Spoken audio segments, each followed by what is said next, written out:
Hi everyone, and welcome to For Moms Like Me. So this week's topic touches on a subject that I'm sure is very familiar with many of you as moms.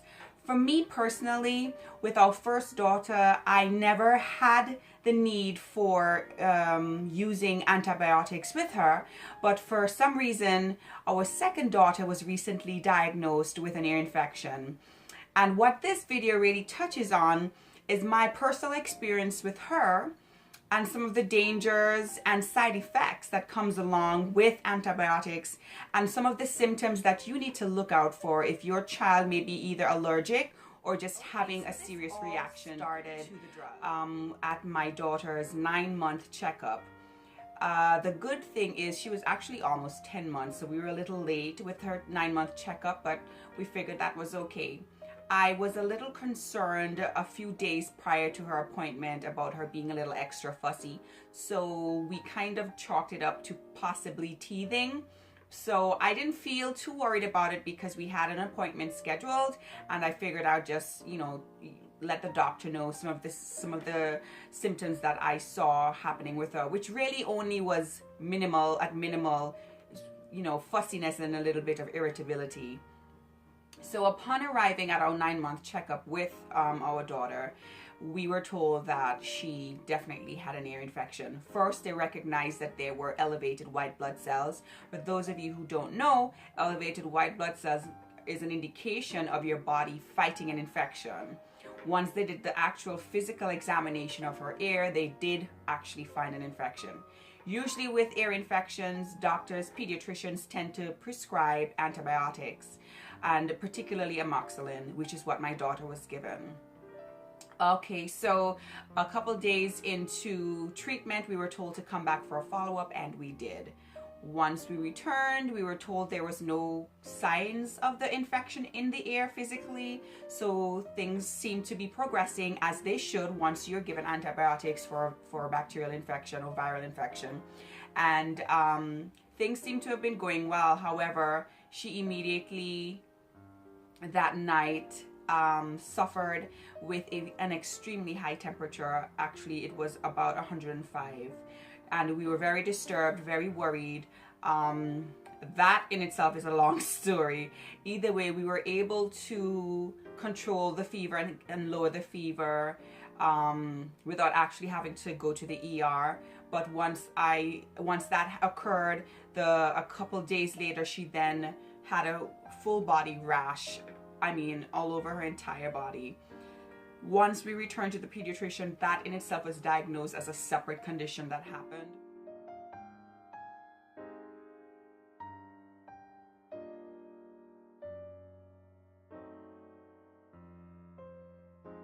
Mind you, at this time she is on antibiotics, still on antibiotics, because you're given when you are prescribed antibiotics, you're given a particularly length of time that it has to be administered, and you have to stick with that because the infection can always return. So you have to be sure that you continue using the dosage that they've given you for the exact amount of time that they've prescribed it, and we did that. However, once Ruby Rain was completed with her dose of antibiotics for this ear infection, a series of events occurred. One was another fever, another slight temperature, not as bad as the first time around, but definitely a slight temperature. Then a couple days later, we noticed an entire rash all over her body. A couple days later, then she began to show symptoms of thrush within the contours of her lips and mouth. And the final episode was what appeared to be an extremely terrible diaper rash around her groin and buttocks area. So this was an ordeal, as you can imagine, because with our first daughter, she was never sick. She was just a very, very healthy child. Never had an ear infection, just very, very healthy. So this was our first experience with a child having been diagnosed with an ear infection and being administered antibiotics and actual medication, prescription drugs.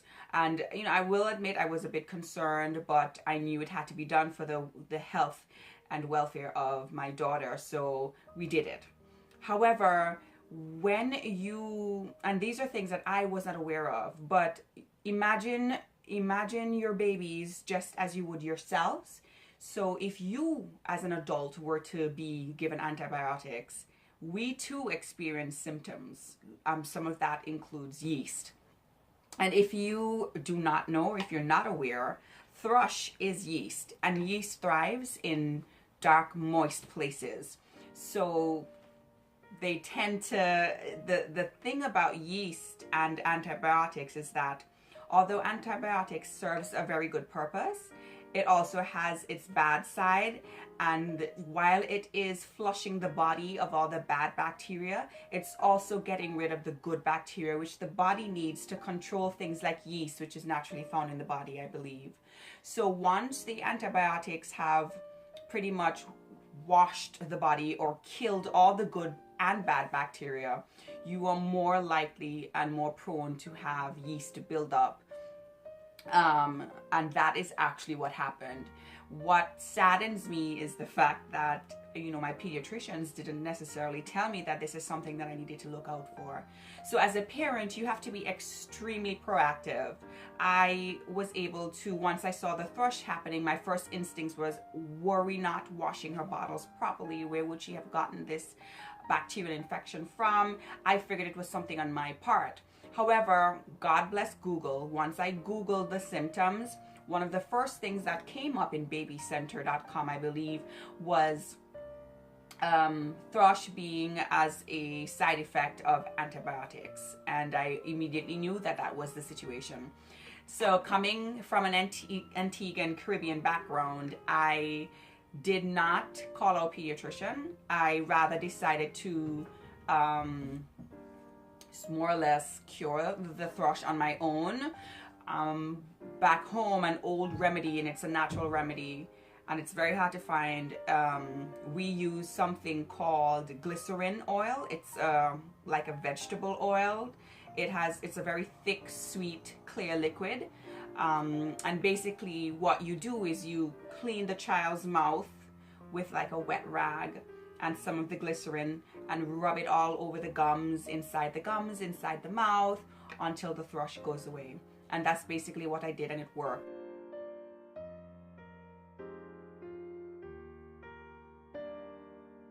But once, this was literally a week or so later, once the yeast showed up in her private area, which we didn't know, it just got to the point where days were passing. In fact, we got to about 2 weeks, and I feel so bad about this because I never expected her to actually get yeast in that area.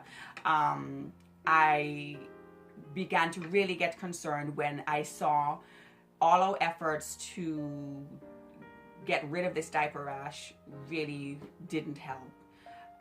So once we made it back to a pediatrician again, for probably at least the 5th or 6th time in a month, she explained to me that if I had called the pediatrician, if I'd called them and let them know that she had developed thrush, they would have dispensed to me another prescription to prevent it from actually showing up in her private parts, because yeast naturally likes to grow in those areas.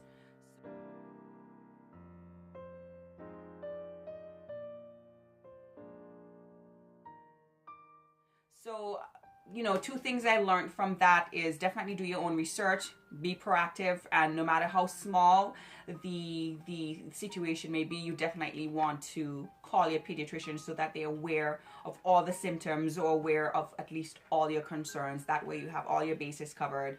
For me, by not, you know, calling the pediatrician about the thrush, not knowing that it could have led to something else, you know, my daughter suffered for 2 weeks with me not knowing that, you know, what the real diagnosis was and how to actually treat it. So, so one of the things I wanted to draw to your attention as parents as well is, the fact that antibiotics are good and they are bad, and that you as a parent definitely have to do your own research. Antibiotics also is not a cure for everything. So simple viral infections like a cold or the flu, the antibiotics is not the answer. Most times your pediatrician will tell you to allow the cold to take its course. They recommend that you give your kids flu shots. I do it. I know there are lots of naysayers out there, but based on my own experience, I feel that flu shots actually work and help protect your kids and yourself during the winter months. Also, one of the side effects of antibiotics is the fact that persistent use of it makes your body less and less pretty much immune, more and more immune to fighting infection. Your body tends to adjust to things that it becomes used to, basically. So keep in mind that the more your children, particularly children under the age of 12 months, are exposed to antibiotics, the less and less they're going to be able to fight off infections. Antibiotics really are for bacterial infections and should only be used to diagnose such. Also, one of the side effects of antibiotics, and I also read this on a UK site that talks about a research that was done there. So one of the other things that my daughter acquired after her bout with antibiotics was eczema on the skin. Based on this UK research, there's a 40% chance of your child developing eczema if they are exposed to antibiotics under the age of 12 months. 40% increased chance of your child getting eczema. So that's a very high percentage, and unfortunately my daughter is one of them. So if you have a kid or a child, especially if they're very young, they're still babies under the age of 12 months old, and they're currently on antibiotics, or they've experienced an ear infection and they've been administered antibiotics, definitely look out for these symptoms and be sure to keep your phone on Google on standby. It's really great to research, and it's also even better that once you have an idea of what's going on and you can give your child immediate attention, that you also follow up with your pediatrician so that you're sure you're receiving the right diagnosis and your child is getting the treatment that they need. Thank you guys so much for watching. If you have any questions or have any comments, I would love to hear about your own experiences. If you've had children who were given antibiotics and experienced similar symptoms, I'd really love to know more about it. Even if you are aware of other things that we need to watch out for and look out for as parents as it pertains to antibiotics, please do let me know. Leave your comments, send me an email at formomslikemeinfo@gmail.com. I'd love to hear from you. Thank you so much for watching. See you next time. Please don't forget to like and share this video, and of course subscribe to the channel. Share the love, everybody. Thank you so much for watching. Bye. See you next time.